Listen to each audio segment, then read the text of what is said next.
All right there, my friends. If there's anybody out there listening, that's okay if there's not, because this is kind of a test, if you will, of the YouTube live services. And for those of you who have followed my videos, I'm going to start doing some live bits and pieces here, where I'm going to be having multiple cameras. I'm going to be using electric guitars, acoustic guitars, the full lighting system, the whole 9 yards, basically to get questions answered for you. And I'm going to be doing a series for a particular subject. In this case, the first series is going to be on how to play guitar by ear.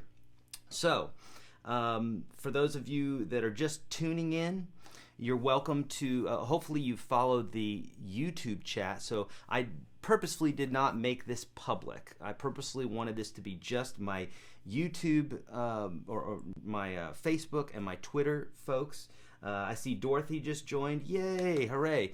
So at least Dorothy's in here. There may be a lot of other folks in here. I just don't know. But if you're in the chat room, go ahead and say hello just so I know that I'm not speaking to the wall.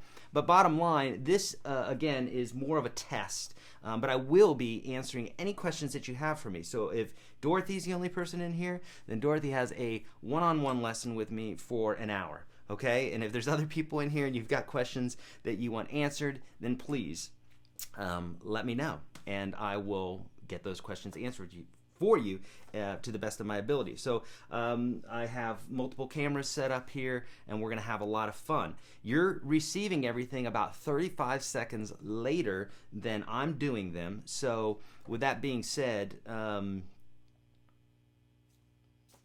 there's a little bit of a delay. So if you post a question or something like that, then I'm going to see the question right away, but you're going to get, it's going to seem like I'm lagging behind a little bit. I have my my red, how do you pronounce this? Panax ginseng. Hopefully you can see that. This is a little pick-me-up here. Yummy, yummy. So I'm very excited about this. So, all right. So the first thing that I'm going to do, if I don't get any questions on my chat, so basically just to kind of let you guys know what I'm doing here, and here I'll show you the fun live cam I've got here, which is basically my iPhone. But you know, this is my view right now. Things are a mess. These are my cameras here, and you can see I've got, it's just a big mess really. What you're seeing is something totally different. But what I'm planning on doing here is, if you're receiving this shot as I'm doing it, I'm going to address a question that Steve, one of my Twitter followers, has asked me about how I get my tone and what have you from my guitars. So This is my pedal board, and this is the guitar that I'm running through right now, which is a 65 Strat, and I'm running through the Blues Junior, the Fender Blues Junior, and I have it set to fairly flat. I've got a little bit of a mid boost here. I've got the bass on 5. Technically, it doesn't matter where it's at beyond that. It's loud. And the treble is about in the middle. So Steve, for you, you're going to see my basic settings there. And then I'm going to talk a little bit about the pedal board and that sort of thing, okay? So, with all that being said, we've got, we're going to get some questions answered, okay? So I'm going to be talking about tone. I'm going to be talking about other bits and pieces as well. I'm going to be using multiple cameras, so bear with me, okay? It's going to be a lot of fun. Okay, so first off, since I'm keeping an eye on the chat, you saw I'm basically got my cameras here. I've got my control panel here so I can control the cameras and all that good stuff. And then I'm keeping an eye on the chat. So if there's any questions there, I will answer them. Otherwise, I'm going to dig into my answer for Steve about my tone. Okay, so Steve, what I like to do when I'm getting an electric tone, and so everybody's different, but most guys who chase tone, call us tone chasers. Most guys that chase tone, they talk a lot of times about vintage guitars and vintage amplifiers and that sort of thing, and that's because we grew up. Number one, we grew up with these sounds, so they are. It's kind of like fashion. If tomorrow everybody's wearing a bucket on their head, we're going to say that looks really stupid. But when everybody's wearing a bucket on their head, it's going to make you start seeing it in a little bit different way, and you might start wearing a bucket on your head. Probably not.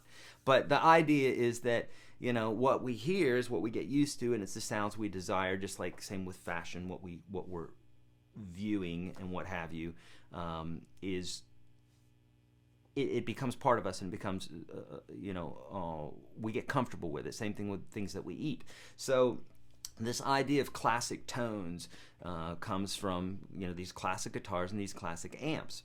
So with that being said, for years, I have played through things like Line 6 and other multi-processor boards where it would take the sound and get really close to that. And the reason that I liked those is I like to show up to a gig with a pedal board and just be able to go.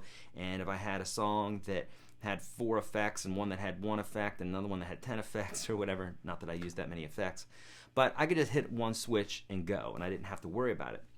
But my tastes have changed just a little bit, and so now I've gone with this modular system that you saw where it's just a bunch of stomp pedals. And I might explain that if I have time. But the whole point of it is that I'm still getting these classic tones, right? And I'm able to just press one switch and be able to go.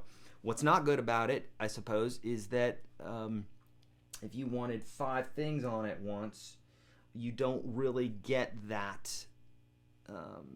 You just typically don't get to have that unless you have what I've got in here, which is a switching device. So I won't go into all that right now. I'm going to talk a little bit more about tone, okay? So the amp that I have behind me is a Fender Blues Junior. It's just a classic tube amp, and it's not very big. It has a 112 speaker in it, and you'd think I know how many watts it is. Someone will answer that for me here on YouTube. I think it may be 15 watts, maybe it's 8 watts. I don't know. I've forgotten. I'm terrible about gear. I always forget what I've got and the specs. But with all that being said, it's got about 15 different mods that have been done to it. But I've also had stock Blues Juniors in here, and they sound pretty close to the same. I've got a buddy, Greg Ellis, who does a lot of mods to my amps and my guitars and that sort of thing. And I just say have at it, because he's got such a great ear and he can really do some great things. So I trust him to get me a great sound, and in the end, it sounds beautiful and I don't ask any questions. So, but bottom line, if I took this guitar and I just plugged straight into that amp, I'm going to get some great tones, Steve. But this would be the sound that I would get on a Strat. Okay, so obviously I don't have any humbucker guitars down here like my Les Paul or something like that. I just don't have that right now, but I will shortly. And again, this is not production value today. Doing a lot of experimenting, so bear with me, okay? So this is this guitar here, just plugged in, basically plugged into the amp, because my switching pedal, which is made by the Gig Rig, it's called the G2. That switching system allows me to bypass every pedal that you saw on the board there. You saw a lot of wires and a lot of pedals, and it looked absolutely crazy, right? Well, this pedal allows me to go past all of that and goes basically straight into the amp, which is absolutely amazing because it just gives you that great guitar to amp sound. Okay, so in this case here,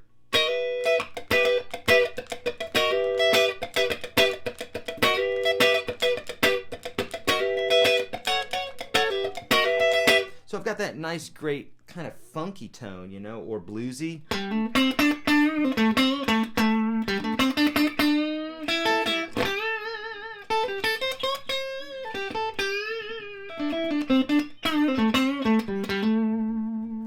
So I've got those nice, great tones. Now, the idea here is this. Number one, tube amp is fabulous. You would prefer to have tubes over solid state. That's not always true, but if you asked 100 guitar players, 99 of them will probably say to go with tubes. Okay, there are some great all-in-one things like Axe FX and Line 6, and everybody's making them now, so there's some great products out there. But the point is if you're looking for that classic sound, then a tube amp is great, because what it does is it takes the sound and it basically compresses it in a natural way through the tubes, and that's where so much of your tone comes from. Okay, so with that being said, what I like to do on these amps, on Fender type amps, even Marshall type amps, sometimes if I'm running pedals through them, is I like to take in this case here, I have the master all the way up, so I have it cranked to 10, and I'll take my volume and I'll use that as my actual volume. And what I found is that I can keep it around 1 or 2, which is still fairly loud for a tube amplifier. And there's not a lot of distortion, not a lot of natural distortion, I should say. So,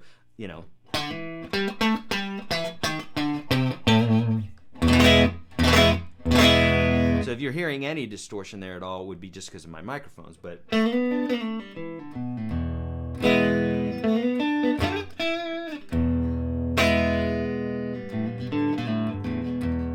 you hear that nice clean tone. So now if I wanted to dirty it up a little bit, what I can do is, first of all, I on this here I have a couple different levels of clean, but in this case here, I'm gonna put on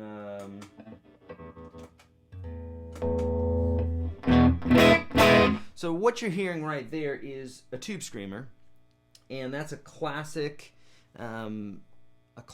pedal from the 80s.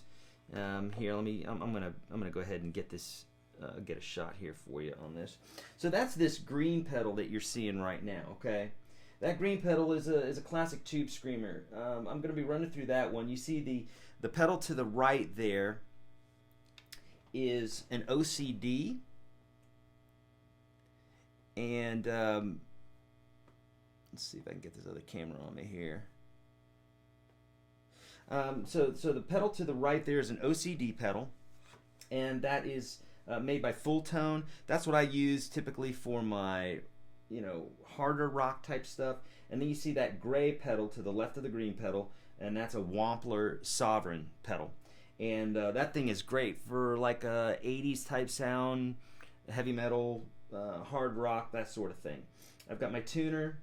The Super Delay is a delay unit. Of course, this full tone to the far right there is my wah-wah pedal. The spark, that white pedal right there, is going to be for, clean type tones.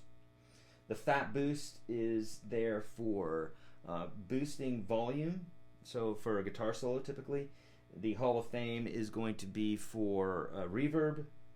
I've got two ditto pedals, which are looper pedals. I've got one in the back of all these pedals, and I've got one in the front of all these pedals. And I'll explain more about that hopefully later. And then I've got a volume pedal here, and I've got the M5, which is what I call my Swiss Army knife, because I can do just about anything with it in regards to, I don't know, it probably has 100-something effects to it, which is pretty amazing. And then these two Roland V5 pedals, one controls the M5 and the other one controls the super delay. I never use them. But they're there in case I need to. And then I've got my Polytune. And then this is the thing I was talking about. This is the G2 by the Gig Rig. And what this thing allows me to do is to hook all these pedals into here, which allows me to cut down on unnecessary wires and that sort of thing. So even though I've got all these pedals, my tone is not running but through, right now it's just running through that green pedal. That's what this guy does for me. Now this whole setup obviously is pretty expensive, and so I'm not saying go run out and go get this. I'm not saying that at all. And in fact, what I have is because this is what I do for a living. I've got some really good gear. But normally, this wasn't my gig, as this was not what I did for a living, then I probably wouldn't spend the money on it. Just because you can get to about 95% of the tone that I'm getting without all that gear. But there's a few pieces that you need, like that green pedal, the Maxon Overdrive, also known as the Ibanez Tube Screamer. OD9. So that's what I'm running through right now, and that's how I'm getting this this kind of tone.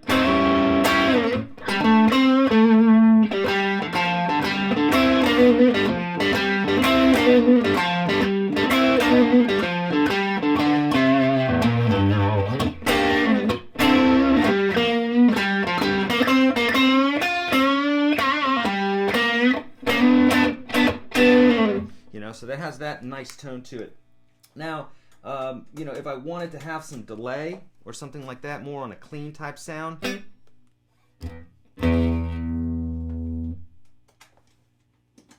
going to put on the delay. I say I'm going to put on the delay, but I don't have it set up right now. So if I wanted some reverb, there you go. I've got some reverb there.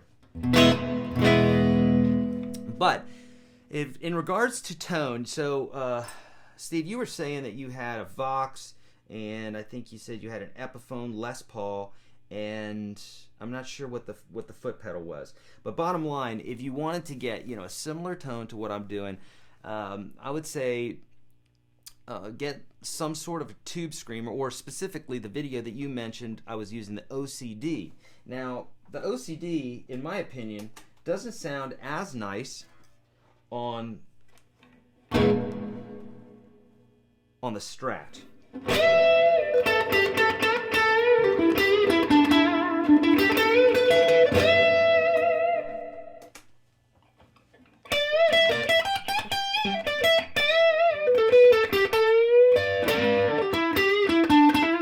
Now, doesn't sound bad. It sounds really nice, actually. But in regards to what the Strat does, I find that particular pedal, the OCD, sounds great with humbucker pickups, and that the Strat sounds great with the green OD9. Okay?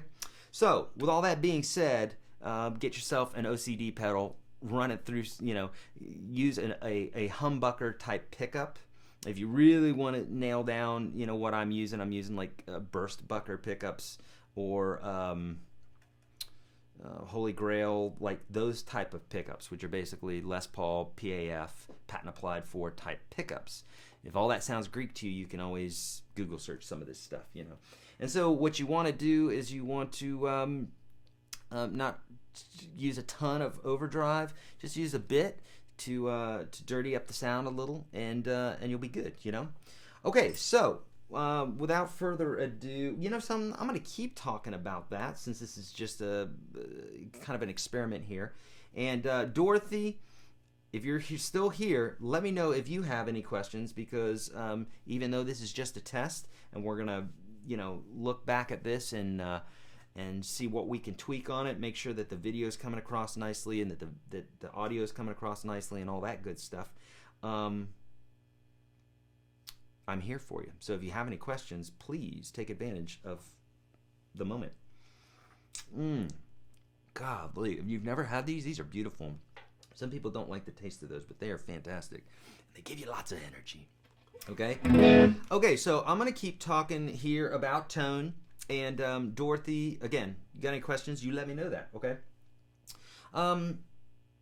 Okay, so I'm going to go back to this cam here. And we're going to get some more foot pedal action happening here. Okay, so right now,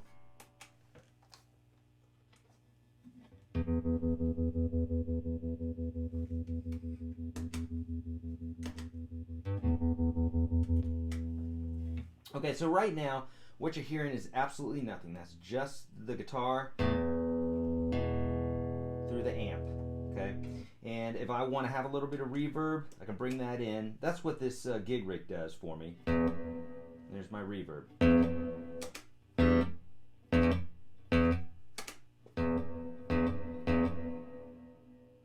The Empress is my delay, and right now I just don't have, let's see. So then you can hear the delay. Bop, bop, bop, bop. So I can turn that off. Got my reverb. Put them together.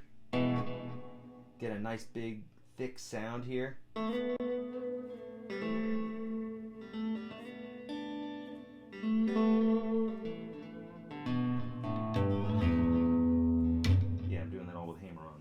So here's my boost pedal. So this is just going to bring the volume up a little bit. And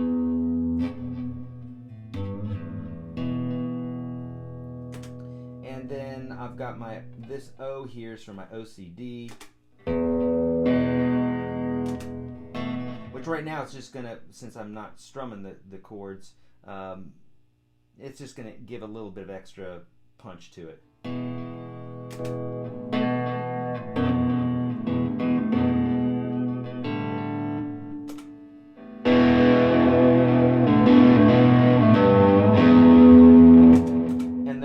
OCD and the Maxon together. Now, in the beginning, and so you see how everything switches off too when I do this. So in the beginning, you heard me kind of noodling around, and what I did here was, I've got, now what you're hearing there is that this OCD, I'm sorry, not OCD, but this line 6 pedal, and it's right now set to a tremolo, okay? So, this D right here are my ditto pedals right here. So if I wanted to kick one of these on, so I recorded something earlier, and now I can noodle over the top of it.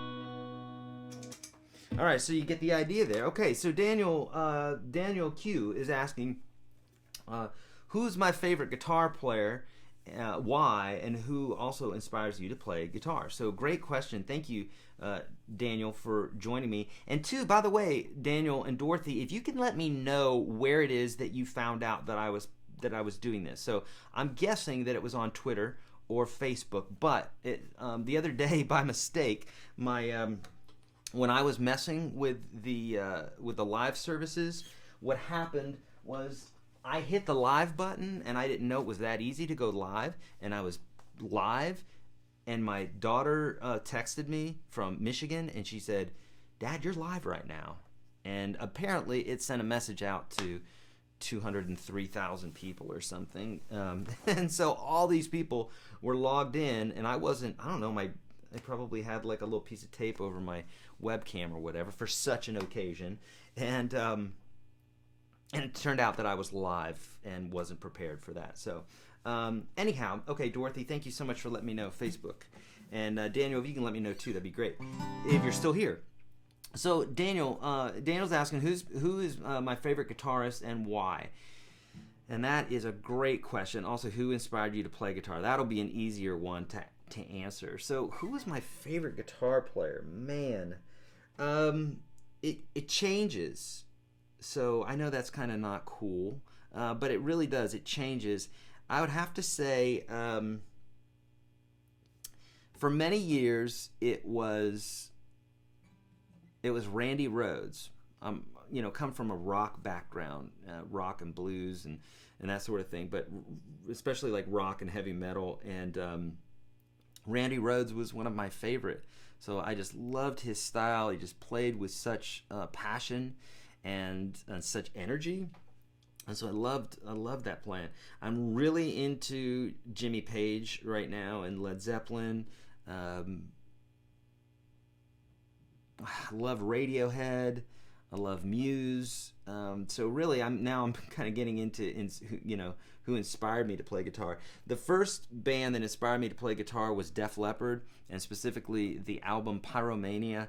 I bought that thing when I was, I don't know how old I was, maybe like 13, 14, something like that, and that just blew my mind. That album was absolutely amazing. I could not stop listening to it, and had the headphones on and was listening to all the little production pieces that Mutt Lange, their producer, did with the guitar, and I just thought it was just absolutely fascinating. And the song that really got me to pick up the guitar was Foolin'.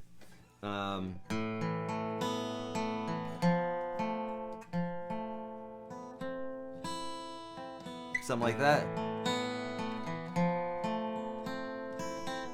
Anyhow, I forgot it, but literally that was the first song that I learned 30-something years ago. So, but in regards to, being inspired, there are absolutely so many guitar players that I listen to, that I love, and I'm finding that a lot of times it's not even necessarily guitar players that I'm inspired by. Right now, I'm very much into the band Rat-a-Tat. And even though they play guitar and bass, a lot of their stuff, most of their stuff is electronic based. But that band is killing me right now. I cannot stop listening to them. So I love them. Pink Floyd, AC/DC, Radiohead, Muse, Aerosmith, Ozzy Osbourne, Stevie Ray Vaughan, Led Zeppelin, and they, I cannot tell you how many artists that have inspired me to play. It's too many to mention here, okay? So hopefully that answers your questions there. Okay, so also, guys, I want to ask you, just to make sure that you're receiving everything right, correctly. Dorothy, Daniel, if you're still here, or anybody else who's listening, are you receiving the audio? Are you receiving the video? Is it well? Does it look like a regular video, or is it jerky? I'm trying to find out all that information here. Okay. All right. Also, let's talk about some strumming. We're going to talk about some basic things here as well, because I know that most folks who are going to be tuning in, even if you're just watching from Facebook or what have you, is you're not so concerned with tone. Some of you are, but a lot of you are going to be more concerned with strumming and playing by ear and those sorts of things. So I'm going to be talking about strumming, And okay, wonderful. Thank you so much, Dorothy. I wish we were doing prizes today, Dorothy, because you'd win. You've been the most active member today. And Daniel, you're second. No, seriously, let me tell you what we're doing, Dorothy. Let me tell you what we're doing, Daniel, is that, yay, thank you, buddy. What we're doing is, because I'm just warming up for this, I'll probably be doing another one next week, maybe two, but probably just one. And then on Saturday, a week from tomorrow, that's the plan, is I'm going to do a very large broadcast, and I'm going to be giving a lot of stuff away. So if I haven't mentioned it, I don't have any of this stuff down here right now. That's okay. The midweek, or the one that I'll be doing next week, I'm going to make that live to all my YouTube folks as well. So there'll be hopefully thousands of people in the room at that point. The chat will be going a mile a minute, I'm thinking. But we're going to be giving away a ton of stuff. So strings. These guys right here, which are not on this guitar, I put it on my other guitar, but I haven't put it on these yet. But Vibe strings, we're going to be giving away a bunch of strings. We're giving away a bunch of capos by these folks. This is Guitar X capo. Be giving, I believe we're going to be giving some tuners away. Giving 2 guitars away, not all next week, but we'll be giving at least 1 guitar away, and then also a jam stick, which is a great little miniature MIDI based guitar, which is great for jamming. It's great for recording, just all sorts of stuff. Oh look, my mom's calling. Can't take the call right now, Mom. So I'm going to be giving a bunch of stuff away, and that's going to be next Saturday. So it's definitely going to be a lot more active than what we've got going on today. But today is, like I say, more of just a test. Okay. So okay, more questions for you, Dorothy, Daniel. I know you guys have questions, right? I've been playing for something like 30-something years, and I have tons of questions about the universe. No, a ton of questions about the guitar and about the universe. But I know you guys have some questions, so throw them out there. This is your one opportunity. I mean, this is like sitting in front of me one-on-one at my home. So if you have some questions, please ask away. There are no dumb questions. And I'm here for another half hour. So I was planning on doing a 1-hour broadcast, no matter if no one showed up or 1,000 people showed up. So, and again, I didn't advertise to anybody. I just put it up on Twitter and Facebook. Knew that everybody was probably at work and everything else, but I just want to test this out. So, got questions? Post them. Even though we're 35 seconds behind, I'm going to see it immediately in the chat here. So, take advantage of me. Okay. So we're going to be giving all that away. I'm going to be doing these live webinars at least once a month, but hopefully twice a month, and maybe even once a week. We're just going to have to see what the response is, see how many folks come in, and what questions we can have answered, and how many giveaways we can give away, because I would like to be giving a lot of stuff away. Oh, in addition to the guitars and all that stuff, we're also going to be giving away courses. So my courses on Udemy, which is a website, Udemy, and then also my Unstoppable Guitar System. We're going to be giving away a $400 course along with the guitars. Everybody's going to get a coupon for a course. What I mean by that is I think we're going to do a huge discount on a course. So I'm not sure exactly what that course is, but as of yet, but we're going to be giving discounts. We're going to be giving away ebooks. We're going to be giving away just all sorts of stuff, like over $1,000 worth of stuff every single broadcast. So that's what we're going to be doing. Okay. All right. Okay, so I'm going to be talking about. Okay, Dorothy's asking a question here. I am very new to learning to play, and I'm just looking for as much help as I can get. Okay, if I tell you what, Dorothy, I'm going to do something here really quick. I'm going to give you a link, which if you're not familiar with this already, this is a link. Oh, you know something? I don't think they're going to let me put a link in here. In fact, I'm pretty sure of that. I'm going to try it. Here we go. Oh, hey, did it show up? Let me know if that shows up, Dorothy, because that would be really cool if it did. Okay, but here's the deal. Why does it look like that? It looks so crazy. See if that link works for you.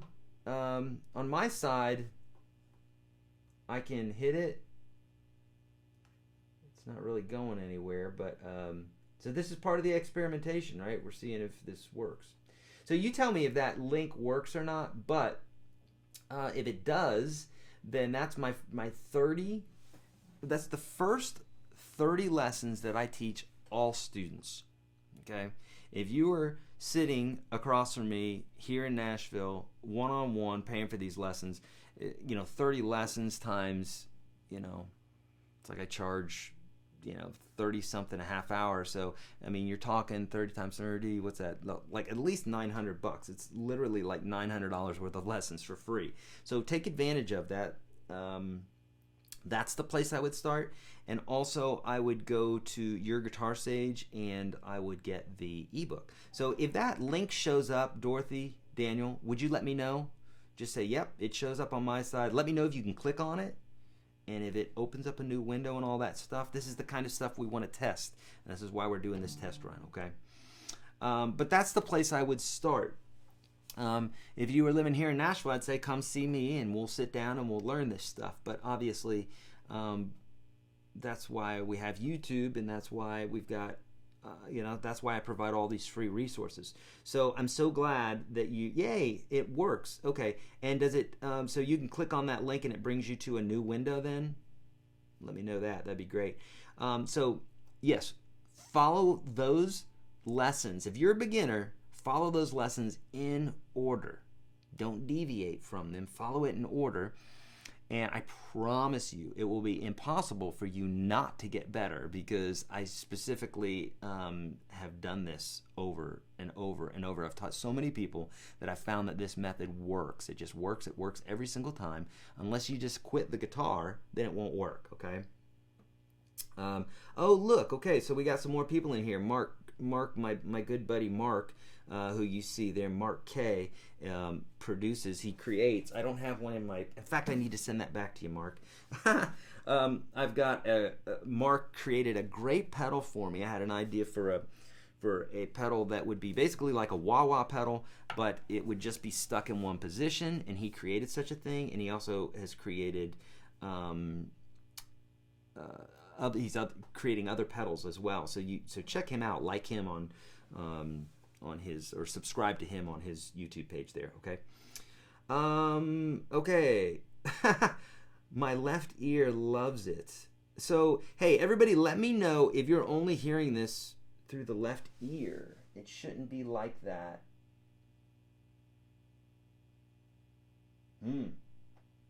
Should not be like that. Oh, you're right. Thank you so much, Kebror. Thank you so much for letting me know that. Okay. Jason is also probably watching, and he is going to let me know, or he's going to write the notes down for this, okay? Again, guys, this is a test broadcast, and we're going to be gearing up over the next week or so, and these are going to get more professional, and it's going to be like a game show, except with guitars. People will be winning things and all the rest. So, thank you for letting me know that it's only in your left ear. I'm going to have to figure out how to get that fixed, okay? I'm looking at my setup here. I'll get that fixed later. Okay, yay, we've got some more people in here. Yikes, missed out who your favorite guitarist is.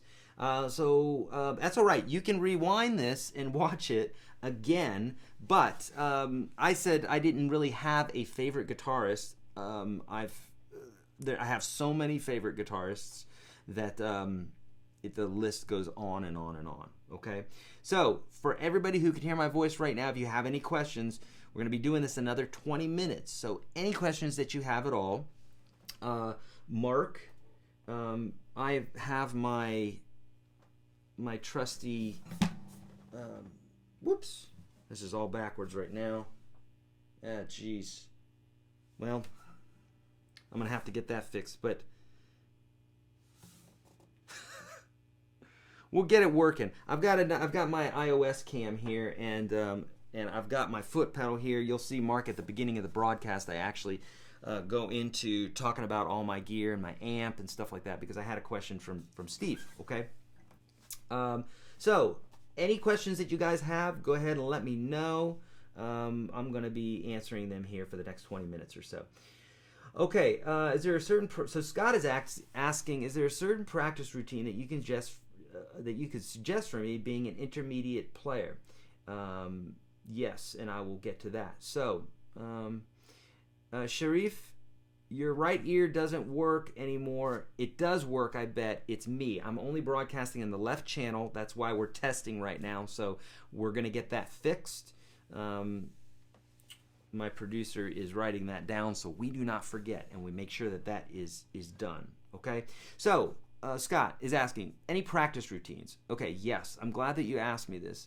Scott, I feel like my job more than anything than teaching people is showing them how to practice, because to me, if you sit down with me for one lesson and you never get to see me again, it would seem very strange and unfair that you wouldn't be able to play guitar. So obviously folks like Hendrix and, you know, back in the days of yore when they were learning guitar, Robert Johnson and those sorts of folks, not only did they not have the internet, they didn't have books, they didn't have tab, they didn't have things like this to learn guitar. So how did they do it? They sat with the instrument like you'd sit with a Rubik's Cube or twiddly sticks or juggling or something like that, and you just figure it out on your own. Okay, so with all that being said, you can learn guitar on your own, but practice habits, I feel, are my key to what I can teach folks how to practice. So Scott, my question to folks that ask this question is, my question back to you is, what is it that you want to do on the instrument? Okay, you're saying that you are an intermediate guitar player, right? Okay, so, but what is it as an intermediate guitar player that you want to do, you know? If it's that you want to be able to play tunes at a campfire or something like that, then you need to practice campfire tunes. If it's that you want to be really good at theory or jazz or something like that, then you need to practice jazz. So, let me know in the chat here what it is specifically that you want to do, and I'll curtail a lesson for you, or I will curtail specifically how you should practice. But I need to know a little bit more about that. Okay. Okay. And I'm reading some other comments here.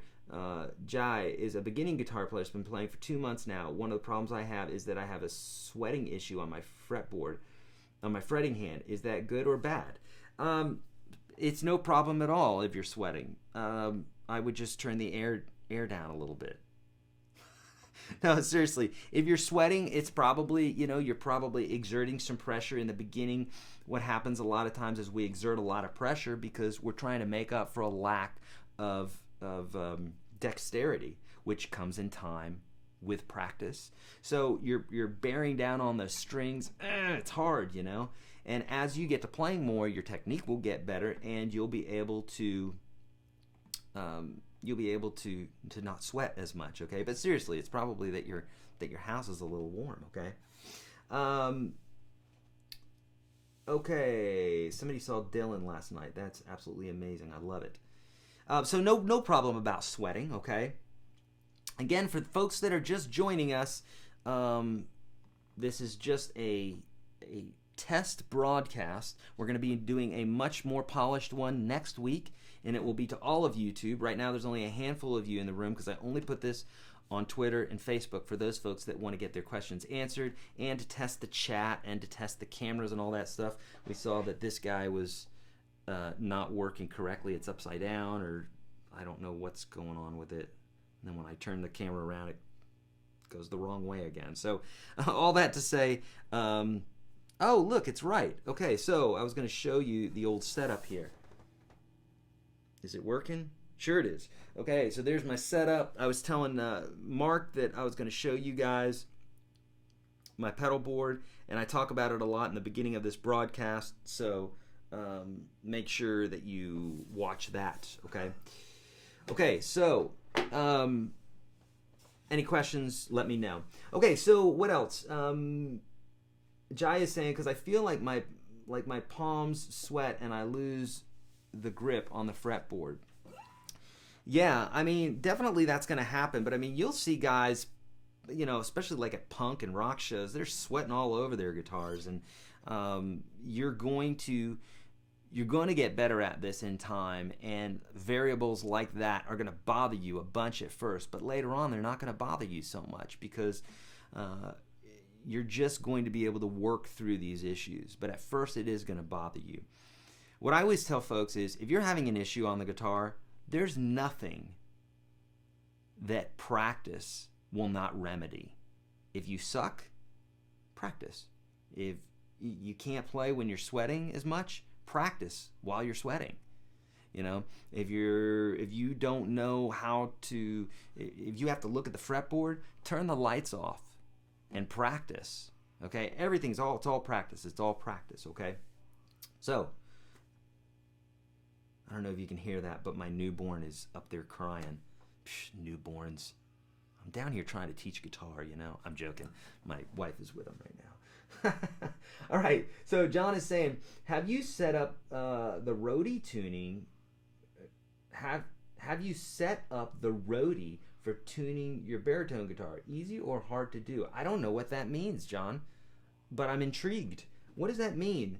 Have I set up the roadie for tuning your baritone guitar? Please let me know what you mean by that. My baritone guitar, I do have a baritone guitar, an acoustic that maybe you've seen me use, and I love it. And basically, it's tuned down a perfect fourth. Is that right? Yeah, it's tuned down a perfect fourth. So basically, if you capoed here at the 5th fret, it's like capoing down here, 5 frets that way. Okay, or another way I suppose you could look at it is it's like capoing right here, but then yet an octave down.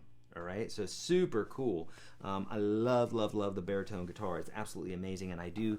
For those of you that don't know what that is, it's basically a mixture between a guitar and a bass. So it's kind of like in between there in regards to its range, but you can play all the same chords and what have you, and it feels the exact same. The chord names will be different, of course.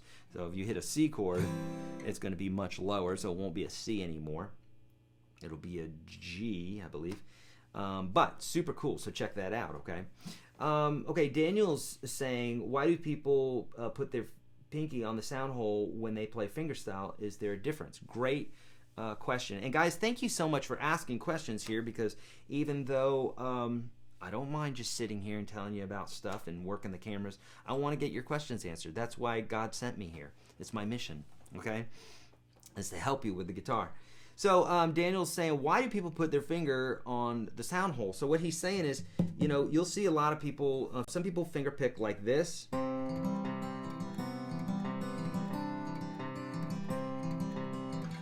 some people will put their pinky right here. Now, it's hard for me to do that. If I was here, I might, you know. But here's the reason why that is, Daniel.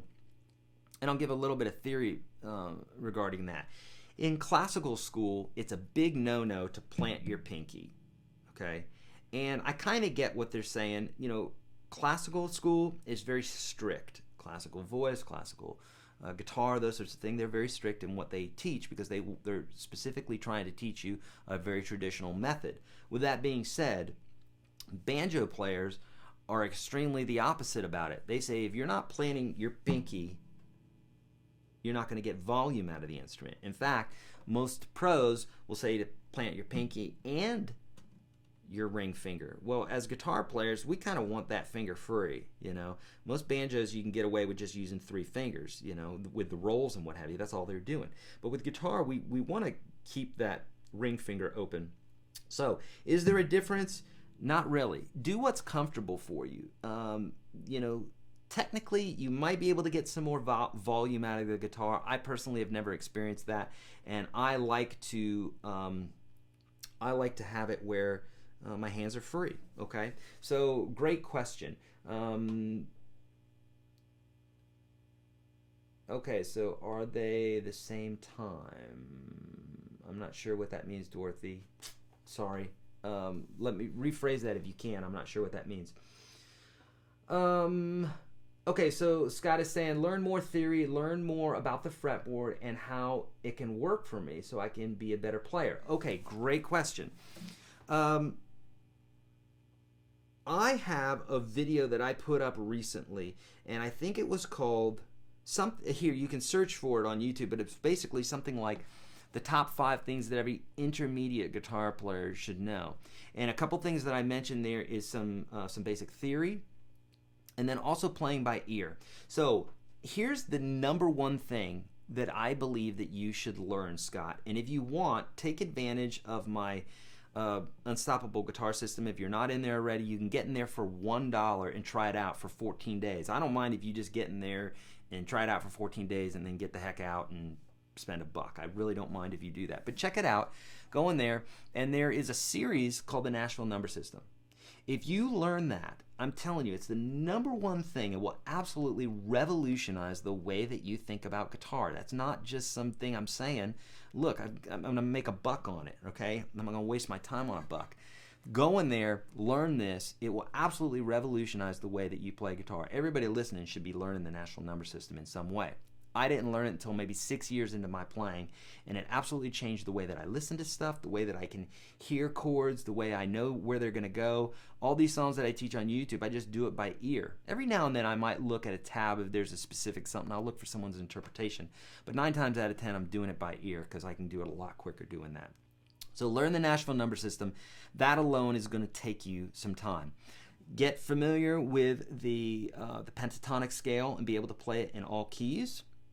And know how to identify the key. That's all done with the Nashville Number System. If you know those 2 things, that right there is going to carry you a ton and teach you a ton, okay?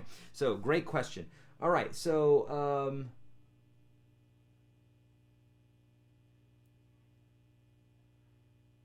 okay, I'm pretty sure I'm pretty awesome, and it's thanks to people like yourself, Sage. Shout out to Marty also. Yeah, Marty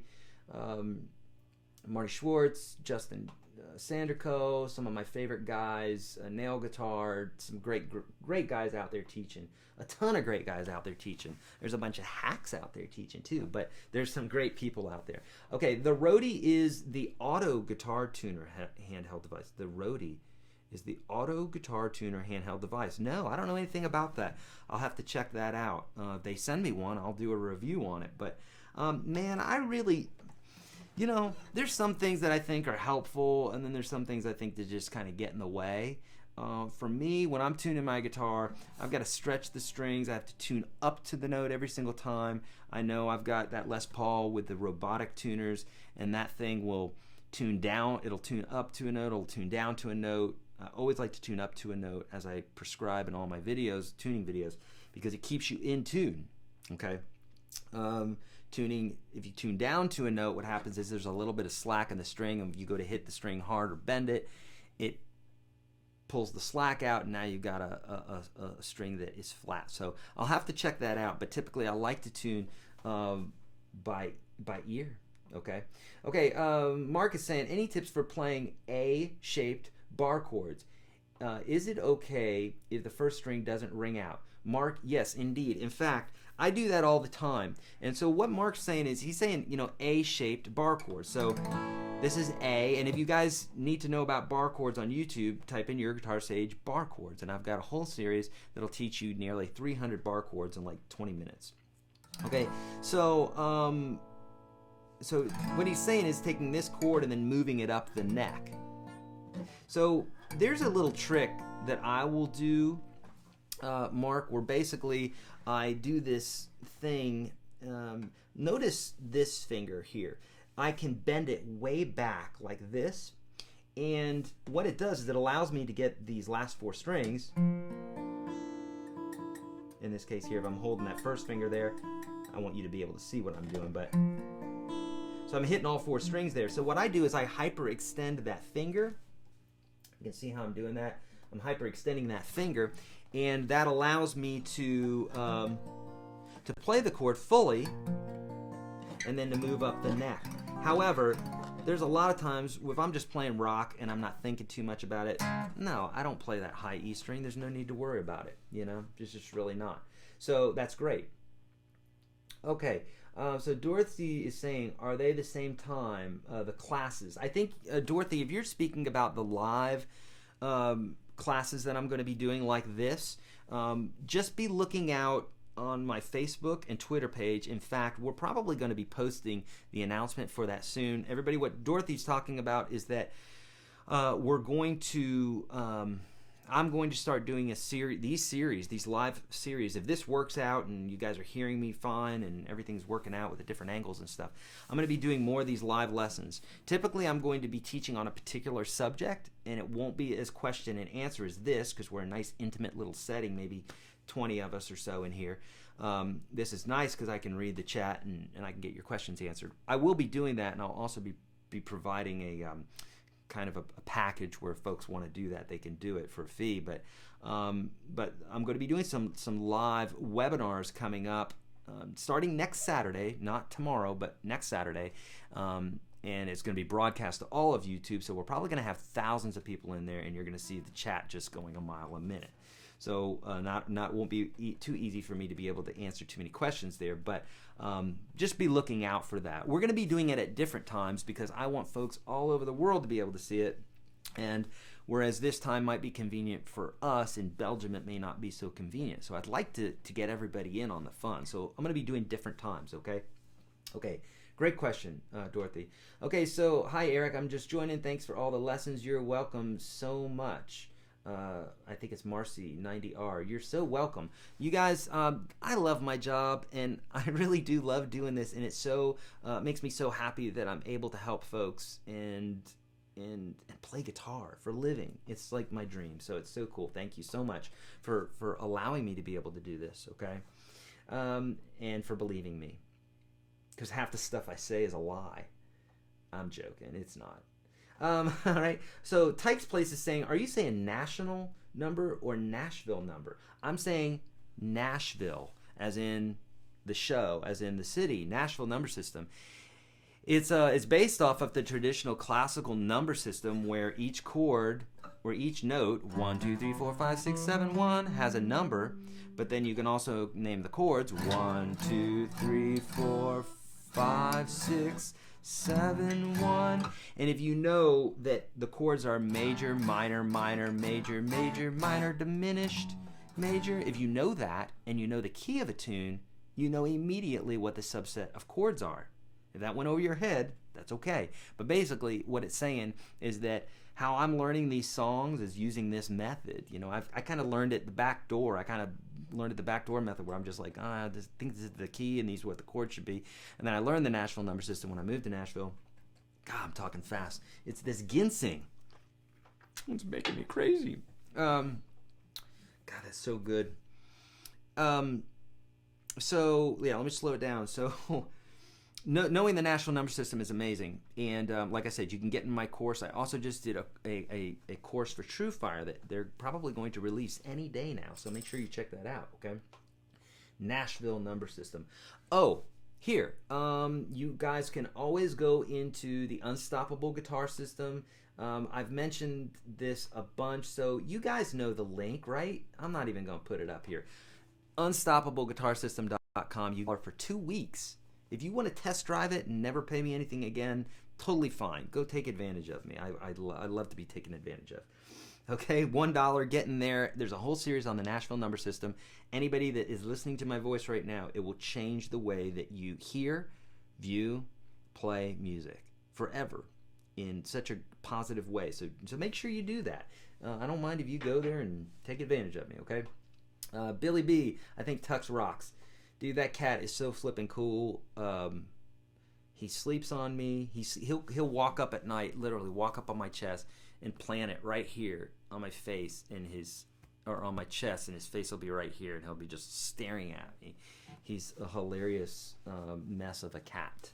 So he's been pushing his weight around lately, though, with Choopy, who you've seen in a lot of my videos. And so I have this squirt bottle that I squirt him with because he's being naughty, you know. Okay, what are some of your tips for getting pentatonic scale riff? Jason's asking, what are some of your tips for getting the pentatonic scale riff to sound more melodic? And arpeggios an extension of that? Great question. Arpeggios are a chord played with separate notes, like this. That's all an arpeggio is. It's taking a chord and playing notes individually. So if I take the C form and I move it up the neck like this, that's an arpeggio. Now I was showing you how to do kind of like I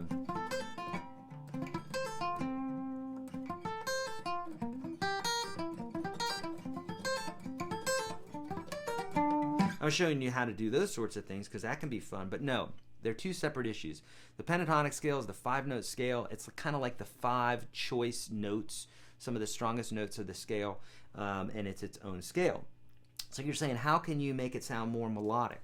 Use jams. I have a lot of jams that are in the Unstoppable Guitar System. In fact, I'm getting ready this month to upload a bunch of new ones. I need to do that this weekend before Monday.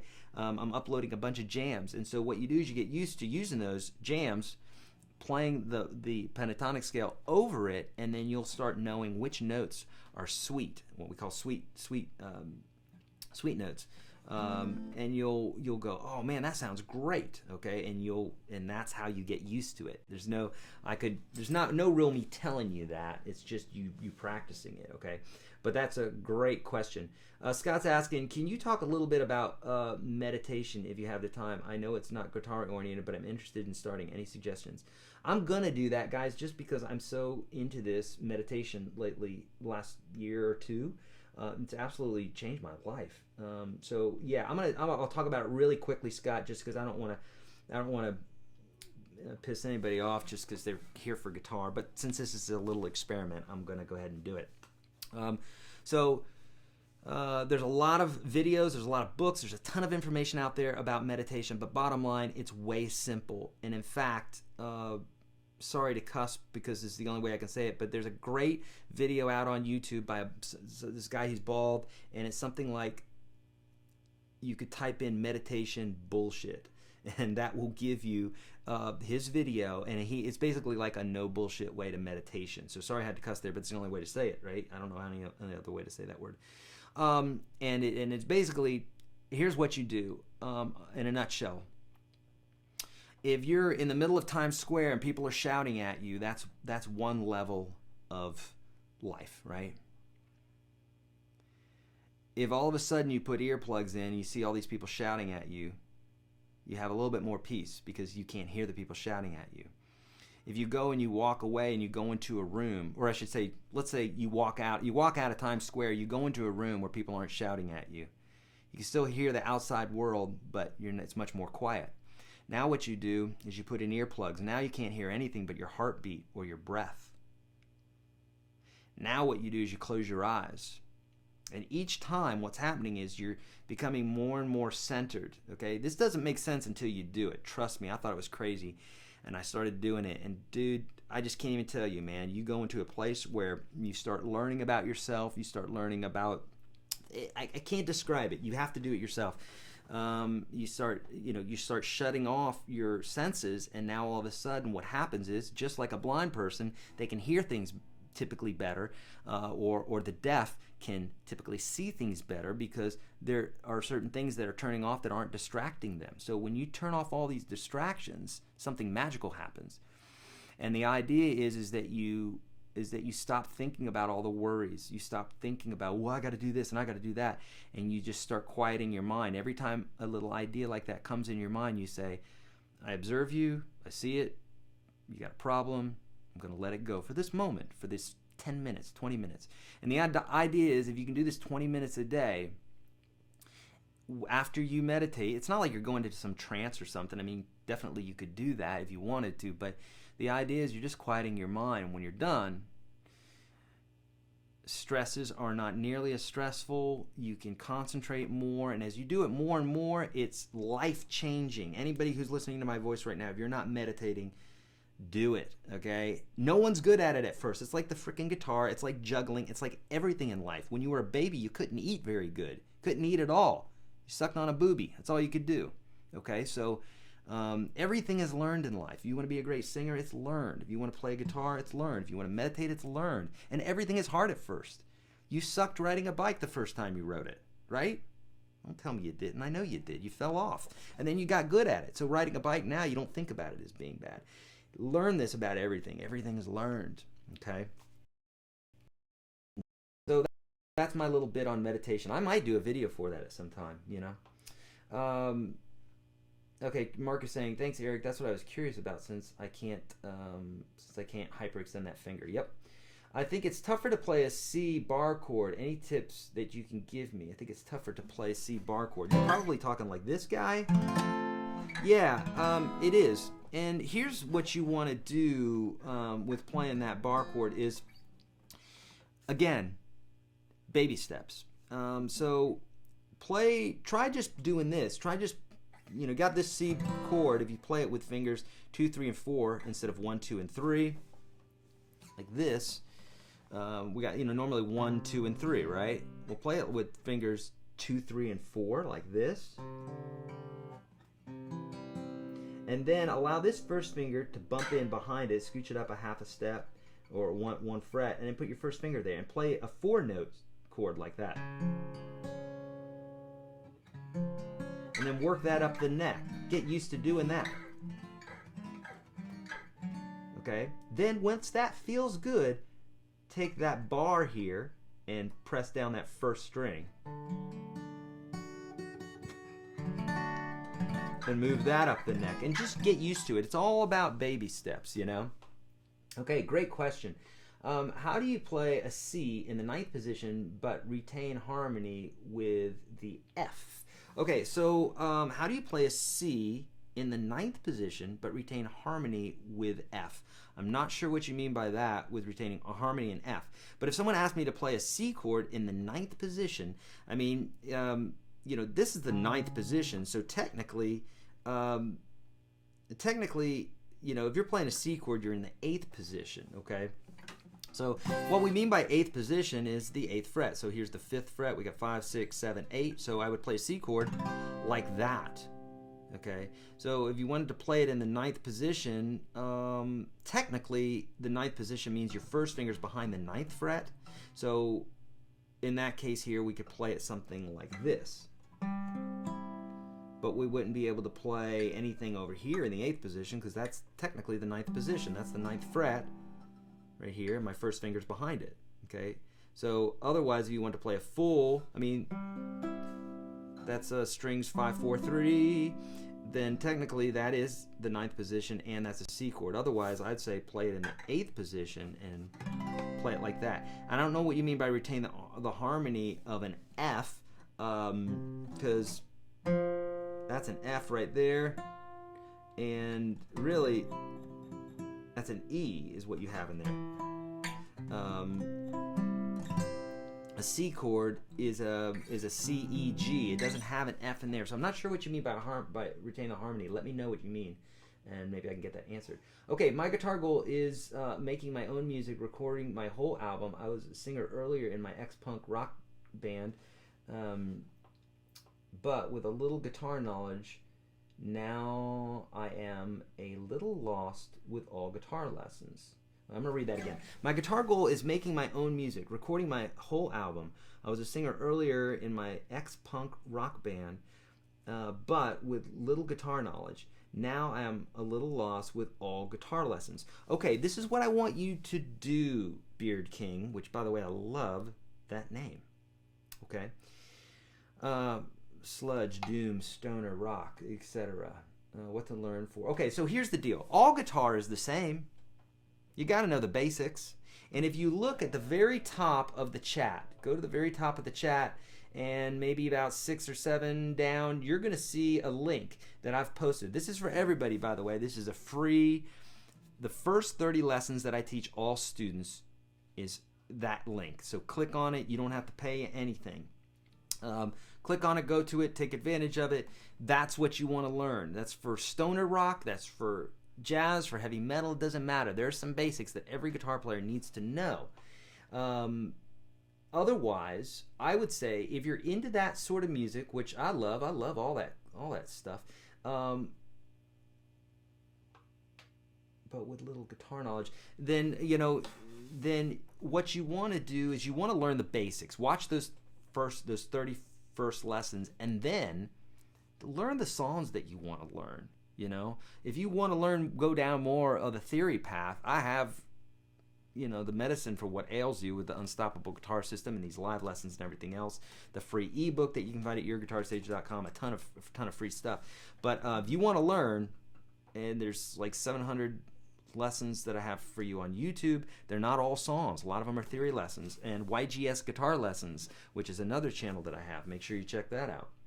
That's how I would do it, Mark is saying, coincidentally, I just started reading your ebook last night about the number system. Finally, I understand it, and you are correct about how useful it is. Yay!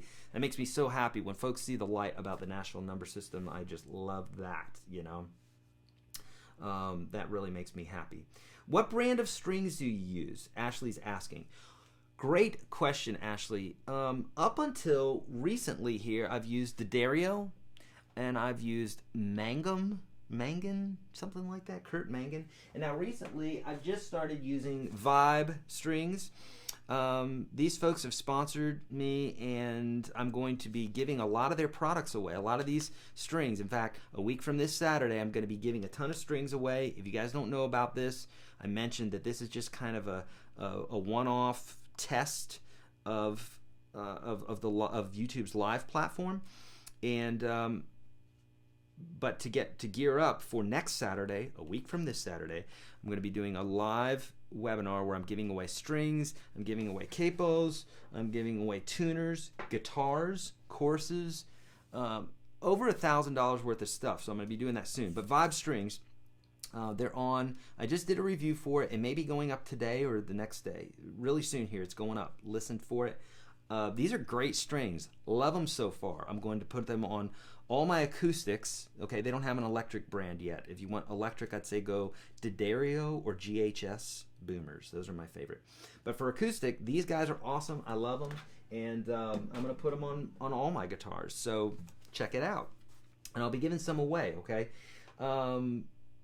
Okay. So Scott's saying, awesome. Thank you all. Thank you for all your help today. You're so welcome. You're welcome, Beard King. Can you talk about fret wraps? I still don't quite understand what they are for, or if they are truly useful. Thanks. Fret wrap. I'm gonna have to Google search that because I don't know what you're talking about. Now, if you're talking about where you see these guys put like a little, what's a fret wrap? Hold on.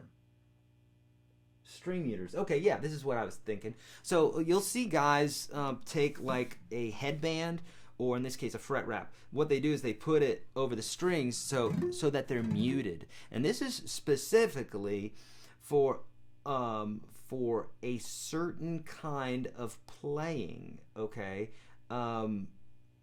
basically. Okay, so here is the idea. If I were to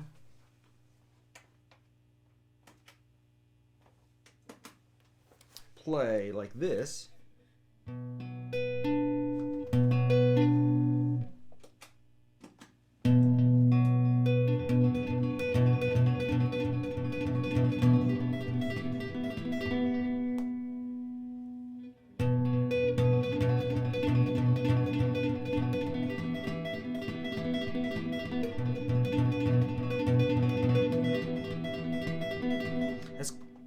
that's called two-hand tapping. And the idea is I'm instead of picking, I just hammer.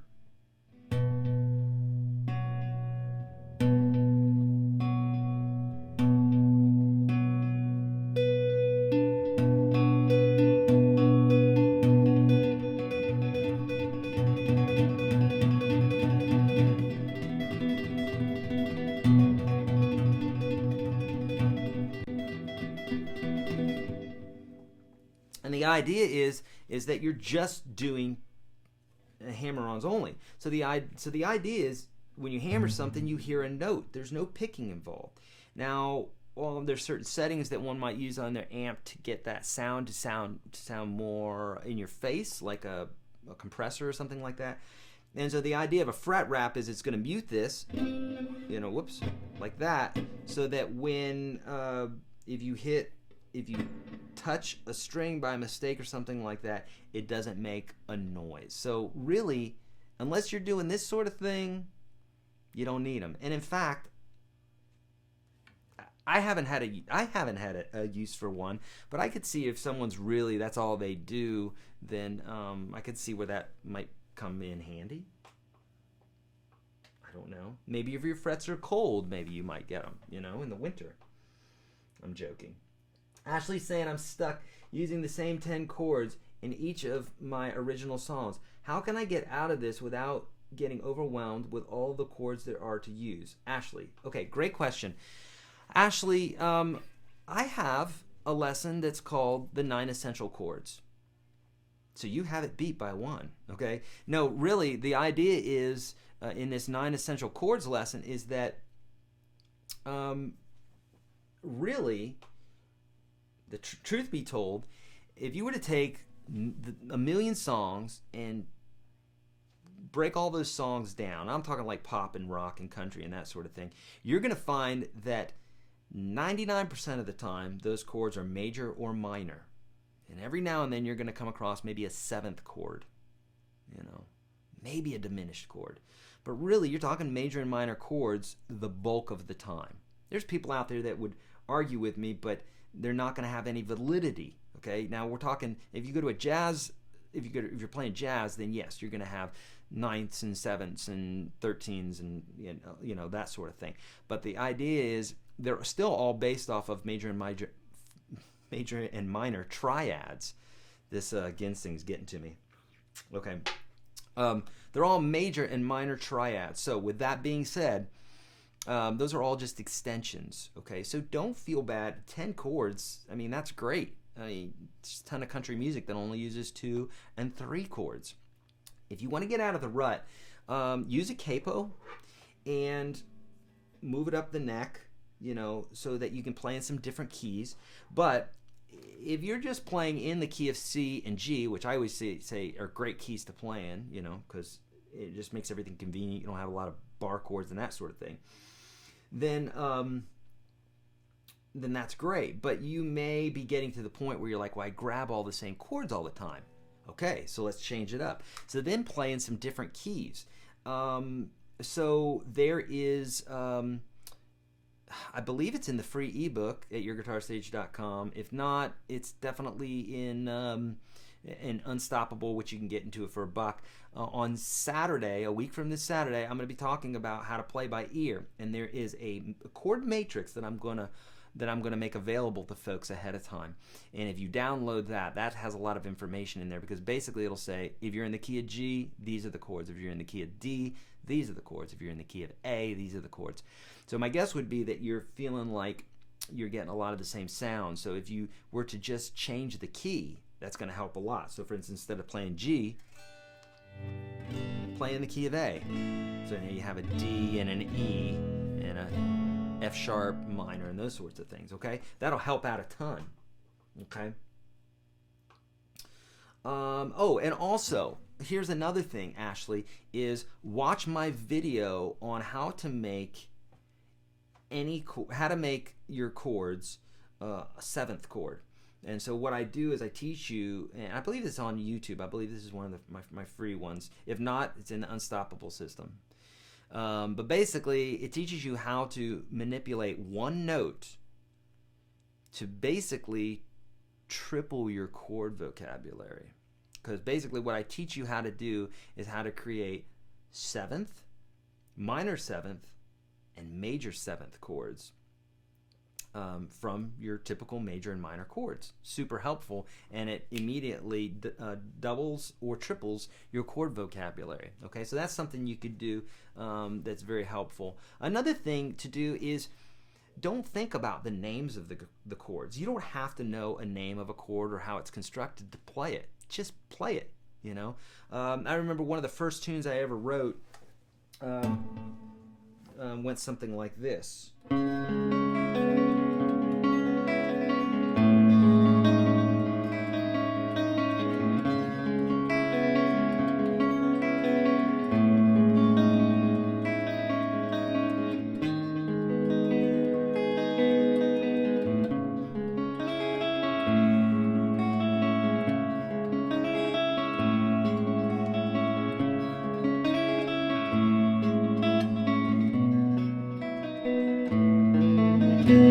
So it went something like that, and so obviously this chord here, those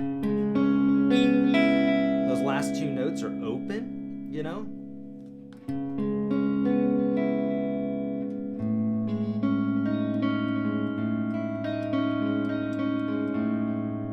So, you know, and this guy here, I mean, that's a G sharp minor without playing the guy down there. But all that to say, I didn't know what I was playing. It just sounded pretty. So don't worry about names.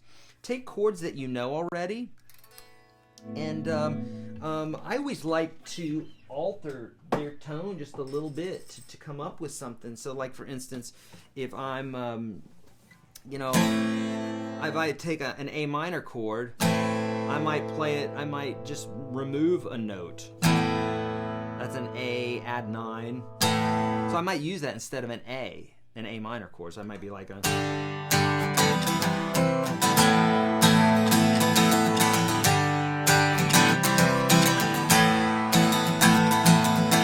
You know, instead of...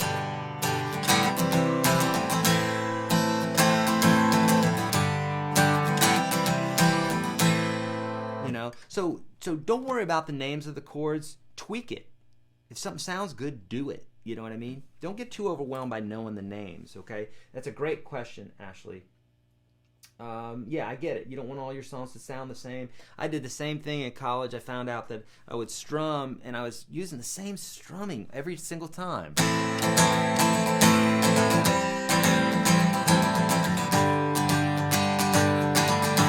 Which is a really cool sound, but it's not... every song was sounding the same. Change the tempo, finger pick, do some shuffles. So instead of a straight rhythm, do a shuffle, which is like a skip, like if you're skipping down the road.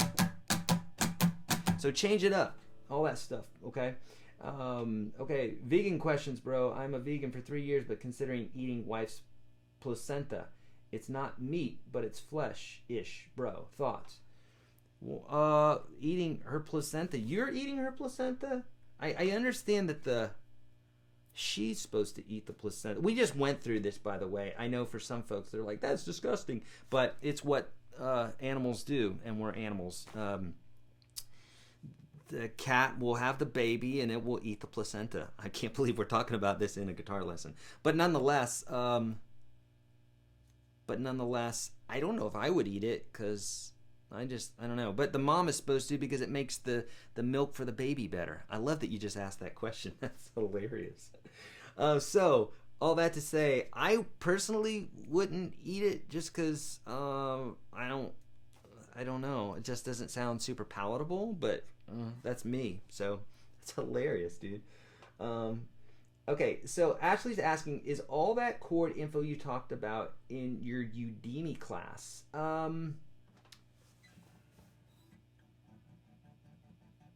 It is definitely in the big one, which may be on sale right now. I think they just made that thing $10. It was like 197 bucks, and I think they just made it 10 bucks. Udemy, I'm pretty sure. So if it is, if you're in Udemy, then check that out. Get the big course. The other course... I don't know for sure if it does or not, but it'll tell you, I believe in there, I'll tell you in the description, it tells you everything that's in that course. So I think you could see the outline or something like that. But, so I'm not sure, okay? But the Nashville number system, here's the deal, Ashley. Go to unstoppableguitarsystem.com. For those of you that hear me say this all the time, I'm sorry. I'm just got to say it again because Ashley may not know about it. If you go there, You can get in there for $1. You can test drive it for 2 weeks. It's the full course. Take advantage of me. I don't care. Get out of there after 2 weeks. I don't mind. So 2 weeks, you got it. And take the National Number System. There's in the advanced section, there's the National Number System, and it will really help you to understand what I was just talking about. Okay. And here on YouTube, I've got a couple of them for the changing the chords to seventh chords. Just do some Your Guitar Sage seventh chords or Your Guitar Sage bar chords, that sort of thing. Searching, and that will help a ton. Okay. Okay, I was just about to ask about strumming. Okay, no, sorry, you can't do that, High Speed Chase 13. We're talking about eating placentas. No, let's talk about it. Let's talk about strumming. I struggle with actually creating the tunes I come up with in my head. Drives me crazy. So let's talk about strumming for a minute. I obviously cover strumming in a lot of videos because it seems to be an issue with a lot of folks. And in my my ebooks, right, on YouTube, I mean, just type in Your Guitar Sage strumming and you're going to find stuff. But to me, you have to understand the essentials of strumming first, which is when there's a down beat, which is when your foot hits the ground. That's when your down strum is. And when your foot comes up, that's when your up strum is. Doesn't matter whether you're hitting strings or not. Now, this is in a nutshell. It's going to be helpful if you watch my videos on it. So if you have that basic part down and you work through all the exercises in the free ebook that's at YourGuitarSage.com, I think I have 5 levels of exercises. If you work through those exercises, you're not going to have any issues with strumming, I promise. And then you'll be able to to take a strum and be able to hear it in your head or be able to listen to something and be able to play it. Okay? A lot of times the strum is going to come from what the hi-hat and the kick and the drum are doing, or the hi-hat, the kick, and the snare are doing in the drum set. Okay? Great. I struggle with actually creating the tunes I come up with in my head. Drives me crazy. You know what you may want to do? This is something I do a lot. Look, man, if they're in your head, they exist, okay? Getting them out is another story, but you got to do it, and you've got to learn, and the process itself can be very enlightening and can be very can teach you all about music. So you don't even need a teacher. If you're hearing a melody, there are chords that go behind that melody. Always. There's always a chord. So knowing the key that you're in is helpful. So these bits and pieces that I teach you are going to help you get there. Okay. Okay, thanks for the thumbs up. Yay, same with me. I can hear it in my head, but then I'm all thumbs. Yep. So, what I always say is this. Take the melody. Find the melody on the instrument, right?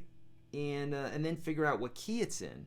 If you watch my video on the major scale, 1, 2, 3, 4, 5, 6, 7, 1, and you know what the pattern is of the melody that you're creating, then you can, by knowing that pattern, you got to watch that video, of course, then you can know what the 1 is, okay? 99 times out of 100 you can do this. You'll know where the 1 is or what the tonic is, the key of the tune. And then once you know the key of the tune, if it's, say, G, then you know what the subset of chords is. A minor, B minor, C, D, E minor, F sharp diminished G. Okay, so you got to know that. Watch the video, watch the thing that I'm going to be doing next Saturday, a week from tomorrow. Watch that. That's going to help a ton with you getting these songs outside of your head and into your hands and onto the fretboard and recorded. Okay? Well, the recording part I won't be able to help you out with so much, but you get the idea. Okay? All right, my friends. If there's not any other questions, we went over about a half hour, but really, let me just kind of reiterate here. This was just a test for today because I'm going to be doing another one, at least one other one, next week. Except we're going to make that available to all of YouTube, and probably what's going to happen is what happened the other day when I by mistake hit the live button is I had my daughter call and say she had a notification on her phone that I was going live, and she's a subscriber to me, of course, so that means that I don't know, did you guys get it? Anybody who can hear my voice right now, did you get a notification on your phone or some sort of notification that I was going live? This would have been about a week or two ago. You may have forgotten, but if you have, let me know in the chat area. That would be helpful. But anyhow, I hit that button. I hit that live button by mistake, and I had 150 something people in the room. I mean, look, we only have 15 right now. That's because I did not let YouTube know there's a way I can do that. I didn't broadcast it to all my folks. So just my Facebook and Twitter folks are in here. We only got 16 people in here right now, so that's great. So with that being said, make sure you watch the midweek one, and then we're going to do one on Saturday, probably around 2 o'clock in the day, I would guess. But I'm going to do a series of them. We're probably going to do 2 or 3, maybe 4. We'll see. On the subject of playing by ear, and I'm going to have things for you to download and the whole 9 yards. It's going to be super duper fun. Okay. Beard King, I'm here next week. Yeah, nice. Okay. I'll watch it. Keys confuse me, but I'll refer to other videos, I guess. Hey, High Speed, watch this thing next week. Keys will not confuse you anymore after watching this broadcast. I promise you. Yes, I have videos for it. Mark's saying he did not get a notification. Thank you for letting me know that. Anybody else? Anybody else? Nobody? Okay. You guys are mute. What are you guys? On your phones? Mark's the only person listening. Mark did not get a notification. Okay, but make sure you watch that live video, okay? This vid's going to be uploaded to... This video that I'm doing right now, I believe will be live. We're going to make it live afterwards because we want folks to know, that we're doing this. So, yeah, it will be. I mean, it's a train wreck, but except the first 15 minutes were because no one was in here and we were just twiddling our thumbs. Ashley was here. Or I think it was Ashley, right? No, Dorothy was here. I think Dorothy's gone now. She's like, I've had enough of this. Okay, yes, on Twitter, I didn't find out about this one. I didn't. I found about this one on a Facebook post. That's correct. Costa Rica, yay! I'd like to go there. Thank you for your classes, and yes, I got the notification. Hooray! Okay, me neither. I didn't. Okay, good. So, well, I guess some of you did not, so I'm not sure what that's all about, but nonetheless. I didn't have a smartphone. I can't get that kind of a notification. Okay, my friends, that is going to be it for this broadcast. Thank you so much for joining me. Thank you for chatting and letting me know what you guys need. We're going to be doing this a lot more in the future. I'm very excited about this live thing because you can ask me a question and I can get in here and I can answer any questions that you might have. Again, I got a ton of free stuff for you. If you haven't downloaded the free ebook at YourGuitarSage.com, make sure you do that. Test drive Unstoppable Guitar System. You can do that for $1. You can get in there for 2 weeks. Going to be doing more of these live lessons. I'm here to help you. I love you guys. I appreciate you. Thank you for making this a reality for me. And I want to help you with the guitar. So let me know how I can help. And in the meanwhile, rock on. And I will see you guys in the next video. See ya.